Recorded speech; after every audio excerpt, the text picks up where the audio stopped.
হয়েছে? কি হয়েছে? স্যার মানে ওনার কি হয়েছে? ওনা বাড়ি থেকে বার হয়ে পড়েছে, মানে বাড়ি থেকে চলে গেছে। রাগ টাগ করে যায়নি, কো এমনি চলে গেছে। চলে গিয়ে আমরা খুঁজে পাচ্ছি না। কদিন আগে? আজ নিয়ে 4 দিনই পড়েছে। তারপর?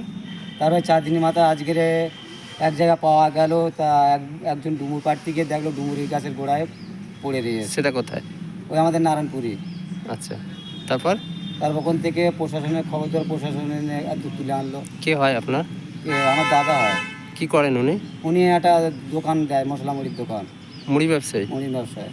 আচ্ছা, আর কি কোনো ঝগড়াঝাটি কোনো কিছু ঝগড়া হয়েছে? অশান্তি আমার তো জ্ঞানে দেখছি ওর কোনোদিন আজ পর্যন্ত ঝগড়া অশান্তি কিছু নেই ওর। তা কৃষি থেকে ঝট করে বার হয়ে গেল, আমার তো কিছু বুঝতে পারছি না। আপনার কি মনে হয় কিভাবে মারা যেতে তা পারে? আমি ঠিক বলতে পারবো না যে কী ভেবে মারা যেতে পারে, আমি এটা ঠিক বলতে পারবো না। কি চাইছেন? আমি কি চাইছেন? আপনি কি চাইছেন? আমি কিছু দাদা যেবেগে, যেটা দাদার যেবেগে মৃত্যুটা হয়, দাদা যেবেগে যে করেছে কাজ, তিনি যেন শাস্তি পায়, এইটি আমরা চাই। এছাড়া আমাদের কিছু না। আপনার নাম? আমার নাম বাদল মণ্ডল। উনি আপনার দাদা? মানে আমার দাদা। কত বয়স?